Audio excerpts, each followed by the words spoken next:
So now in this video we will discuss about resistance of the conductor. अब ये resistance of the conductor तो already Ohm's law में आ गया था बराबर, तो उसी का थोड़ा सा एक्सटेंशन है और उसकी थोड़ी सी जानकारी, और सबसे इंपॉर्टेंट यहाँ पर रेजिस्टेंस का जो यूनिट है, ऐसा यूनिट, उसका डेफिनेशन बराबर, वो एग्जाम पॉइंट ऑफ व्यू से बड़ा इंपॉर्टेंट। तो रेजिस्टेंस का वैसे तो सिग्निफिकेंस हमको पहले ही मालूम पड़ गया। क्या था रेजिस्टेंस? अगर आप ओम्स लॉ को याद करो थोड़ा सा, तो ओम्स लॉ था V = IR, वहां से अरेंज कर दो तो R क्या हो जाएगा?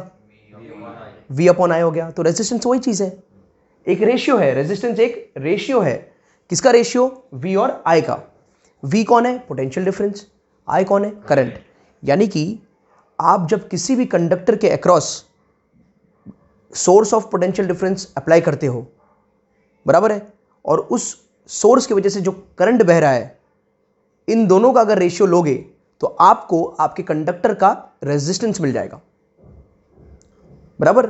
तो डेफिनेशन वाइज क्या होगा? ये एक प्रॉपर्टी है, किसी भी कंडक्टर की एक प्रॉपर्टी है, ये उसकी अंदर की प्रॉपर्टी है, इंट्रिंसिक प्रॉपर्टी है किसी भी कंडक्टर की, कि भाई वो अपोज करता है। किसको अपोज करता है?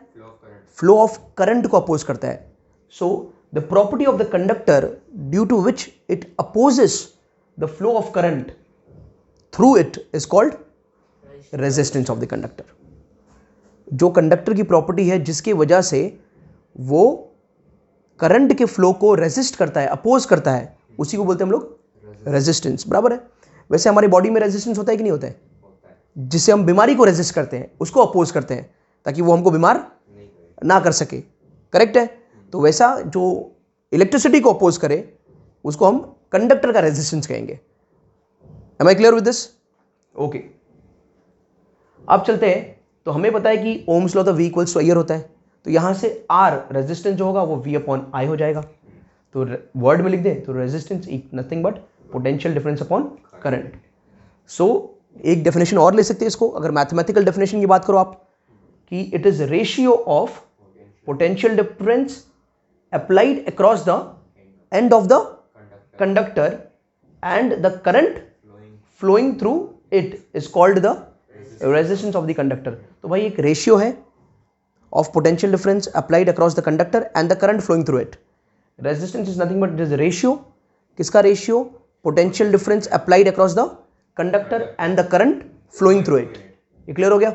Okay, now your viewer will go again. ये वाला पार्ट तो और हमने ओम्स लॉ में किया रहा कि वो जो कांस्टेंट है, वो कांस्टेंट किन बातों पे डिपेंड करता है? वो चार बातों पे डिपेंड कर रहा था। वो चार बातें क्या था? Nature of the conductor, thickness यानी कि area of cross section, length of the conductor और टेम्परेचर। तो यहां पर भी रेजिस्टेंस इन्हीं चार बातों पे डिपेंड करेगा, वो कुछ अलग नहीं होने वाला है। क्लियर हो गया? अब चलते हैं SI यूनिट ऑफ रेजिस्टेंस। मैं इसी की बात कर रहा था, ये बड़ा इंपॉर्टेंट है। तो किसी भी चीज का अगर SI यूनिट निकालना है तो पहले निकाल लो फॉर्मूला क्या है उसका। तो फॉर्मूला क्या है भाई? R = V/I, इसी का इस्तेमाल करेंगे। तो मैं कहता हूं कि SI यूनिट ऑफ रेजिस्टेंस ये कुछ और नहीं होगा, ये होगा SI unit of potential difference. Because Ohm's law के हिसाब से R क्या होता है? V/I। तो उस हिसाब से ये होगा SI unit of potential difference और ये होगा SI यूनिट ऑफ करंट। कि आप सभी को पता है SI unit of potential difference volt होता है, किया है कि नहीं हमने प्रीवियस लेक्चर्स में, और SI unit of current ampere होता है। तो वोल्ट अपॉन एम्पियर को ओम्स कहा गया, क्योंकि रेजिस्टेंस के बारे में जिन्होंने हमें बताया था वो ओम्स थे, तो उनके नाम पर इसे ओम्स कहा गया। और ये टोपी दिख रहा है बराबर है, ये टोपी का सिंबल दे दिया गया, उसको सिग्मा भी कहते हैं। Is that clear? ओके, तो volt upon ampere is nothing but ohms. याद रहेगा क्या? हाँ, इसको घुमा घुमा के पूछता है सवाल, बोल देता है भाई कि 1 ओम इंटू 1 एम्पियर क्या है? बताओ, 1 ओम इंटू 1 एम्पियर क्या होगा? 1 वोल्ट होगा। आए बात समझ में? ये बात याद रखना, घुम घुमा के ये सब पूछे। अगर डायरेक्ट MCQs में कहीं पर भी पूछने की कोशिश करे तो आपको याद होना चाहिए भाई कि ये वोल्ट अपॉन एम्पियर तो इसी को ओम्स कहते हैं।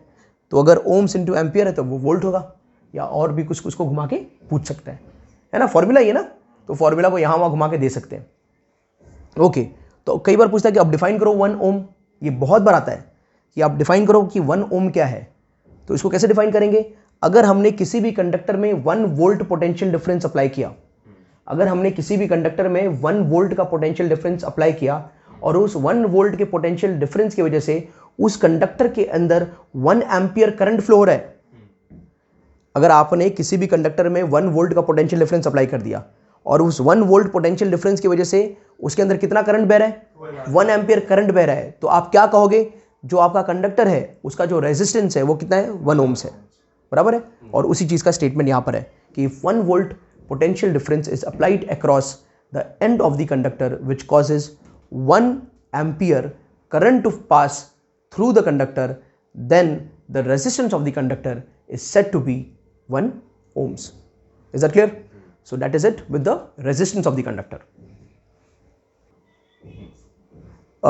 ये सिग्मा नहीं, बराबर, ये ओमेगा है, या याद रहे क्या रहेगा, ओमेगा रहेगा, बराबर, ओके।